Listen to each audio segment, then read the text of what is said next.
السلام علیکم دوستوں، میں ہوں خورشید خان اردو ادب سے۔ دوستوں، آج ہم آپ کو پڑھائیں گے اردو کی نثری داستانیں، اور ان پر کچھ اہم سوالات بھی ہم نے منتخب کیے ہیں۔ دوستوں، میں بہت آسان اور سلیس زبان میں آپ کو سمجھاتا ہوں، اور ہر ویڈیو اور ہر کلاس میں آپ کے لیے ہی تیار کرتا ہوں۔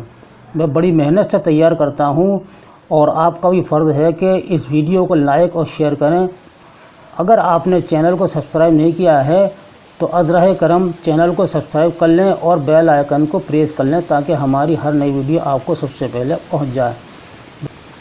آج کی کلاس شروع کرتے ہیں۔ داستان ہے کیا؟ داستان کے بارے میں ہم شروع کرنے سے پہلے اس کی تمہید آپ کو بتا دیتے ہیں۔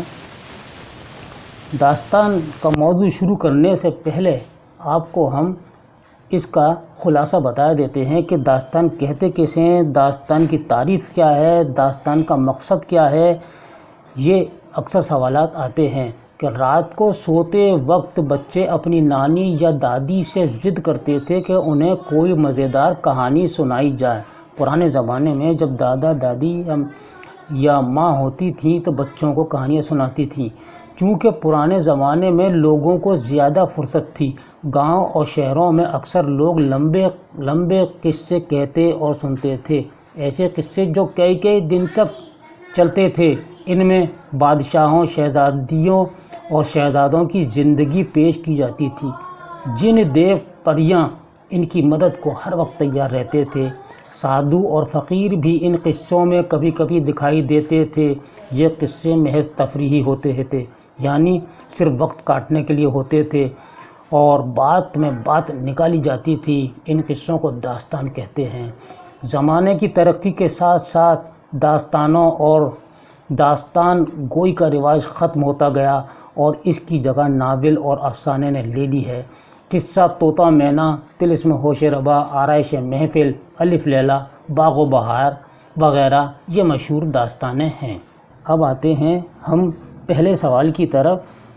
اردو کی نثری داستانیں کس کی کتاب ہے؟ یہ مصنفین کے نام دیے ہوئے ہیں: گوپی چند نارنگ، گیان چند جین، مالک رام اور رام لال۔ تو اس کا صحیح جواب ہے گوپی چند نارنگ کی یہ کتاب ہے۔ اردو کی پہلی باقاعدہ داستان کا کیا نام ہے؟ اردو کی پہلی باقاعدہ داستان کا کیا نام ہے؟ تو داستان جو سب سے مشہور ہے، آپ کئی بار پڑھ چکے ہیں، باغ و بہار ہے۔ کون سی ہے؟ باغ و بہار، یعنی اردو کی سب سے پہلی باقاعدہ داستان جو ہے باغ و بہار ہے۔ لیکن اردو کی پہلی جو داستان ہے وہ سبرس ہے، ٹھیک ہے؟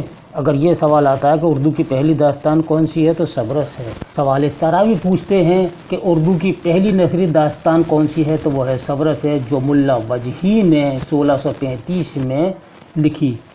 اور سبرس جو داستان ہے وہ قطب شاہی دور میں لکھی گئی تھی۔ سوال اس طرح بھی پوچھتے ہیں کہ قطب شاہی دور کی سب سے مشہور داستان کون سی ہے تو وہ سبرس ہے۔ سبرس دکن کی پہلی داستان کون سی ہے تو سبرس ہے۔ سوال کسی بھی طرح سے پوچھتے ہیں تو دکن کی پہلی داستان کون سی ہے، اور اردو نثر کی داستان سب سے پہلی کون سی ہے، سبرس کس کے عہد میں لکھی گئی تو عبداللہ قطب شاہ کے عہد میں لکھی گئی۔ ایک سوال اس طرح سے ہی پوچھتے ہیں دوستو کہ اردو کی پہلی تمثیلی داستان کون سی ہے تو سبرس ہے تمثیلی داستان۔ تو سبرس کے بارے میں آپ سمجھ گئے ہوں گے۔ فسانہ عجائب کے بارے میں بھی ہم بتائیں گے، رانی کیتکی کی کہانی کے بارے میں بھی ابھی سوال آنے والا ہے۔ اب آتے ہیں، یہ ہے تیسرا سوال آ جاتا ہے دوستو، اردو کی ابتدائی بیشتر داستانیں کس کالج کی دین ہیں؟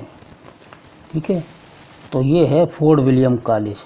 فورڈ ولیم کالج میں سب سے زیادہ داستانیں لکھی گئیں، سب سے زیادہ داستانیں فارسی سے ترجمہ اردو میں ہوئیں۔ اس طرح بھی سوال پوچھا جاتا ہے کہ فورڈ ولیم کالج کا قیام کب عمل میں آیا تو آپ کا جواب ہوگا 10 جولائی 1800 کو لارڈ ویلزلی نے اس کا افتتاح کیا۔ ٹھیک ہے، کس نے کیا؟ لارڈ ویلزلی نے اس کا افتتاح کیا فورڈ ولیم کالج کا۔ 1800 میں قائم ہوا اور یہ کلکتے میں قائم ہوا تھا۔ اس کی ایک اور تاریخ ہے، اس پر بھی سوال آتا ہے کہ جب فورٹ ولیم کالج کے قواعد و ضوابط تیار کیے گئے تھے یا کیے جا رہے تھے، تو اس میں جو فورٹ ولیم کالج کے قیام کی تاریخ لکھی گئی تھی 10 جولائی ہٹا کر اس کو 4 مئی 1800 درج کی گئی۔ کیوں کی گئی؟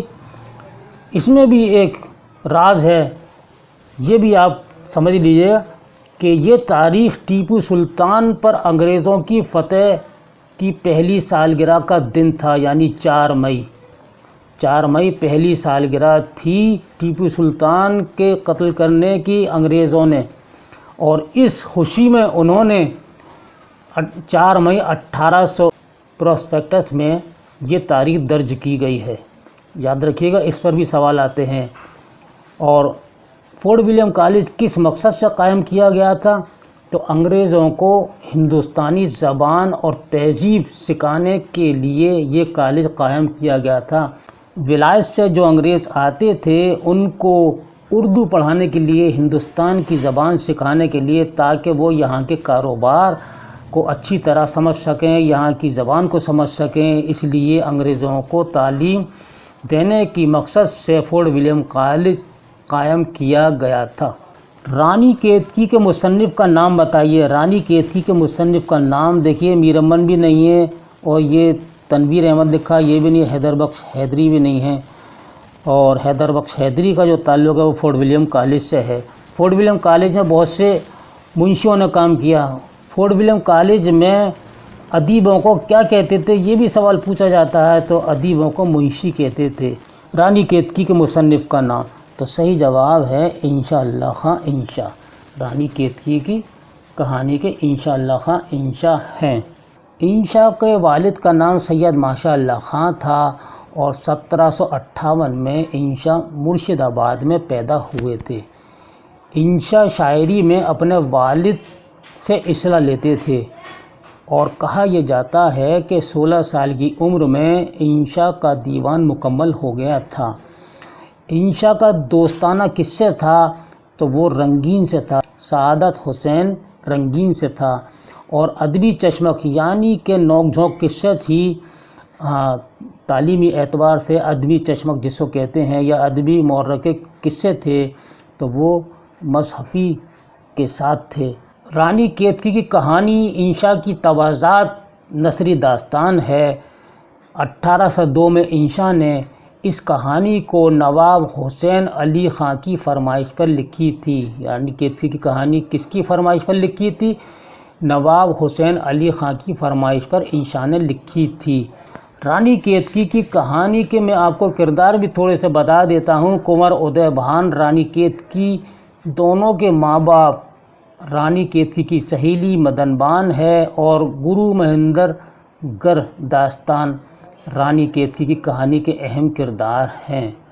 رانی کیتکی کے باپ کا نام جگت پرکاش ہے۔ اکثر سوال آتا ہے کہ رانی کیتکی کے باپ کا نام کیا ہے؟ تو جگت پرکاش ہے۔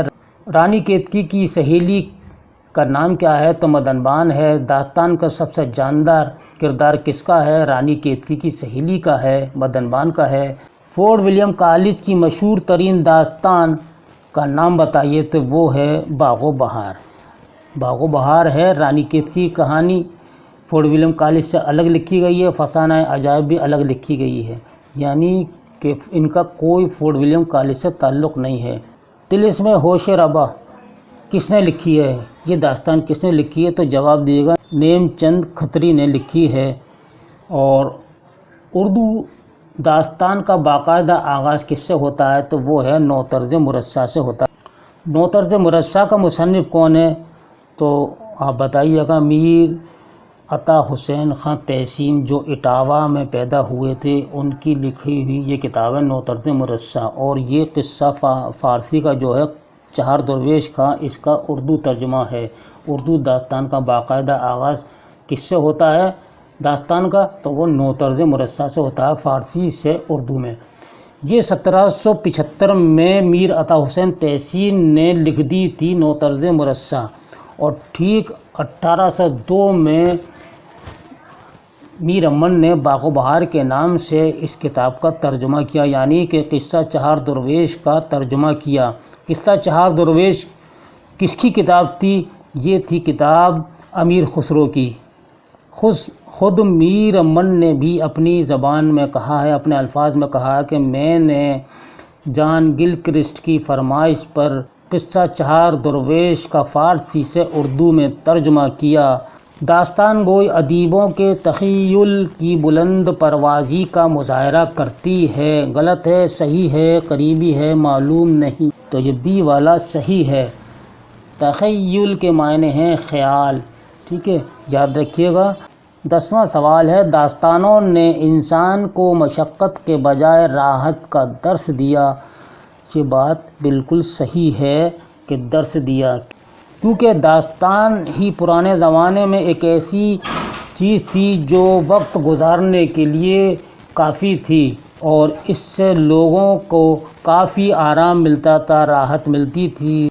یہی وہ داستانیں ہیں جو رات کے وقت قصے کہانی کی شکل میں سنائی جاتی تھیں، اور لوگوں کا وقت بھی اچھی طرح سے گزر جاتا تھا اور راحت کا احساس ہوتا تھا اور لوگ سو جاتے تھے۔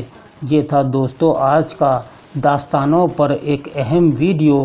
یہ کلاس آپ کو کیسی لگی؟ اپنی قیمتی رائے سے ہمیں ضرور کمنٹ باکس میں لکھ کر بھیجیے گا، اور اس کے ساتھ ہی اب اپنے بھائی کو اگلے ویڈیو تک کے لیے اجازت دیجیے۔ اللہ حافظ۔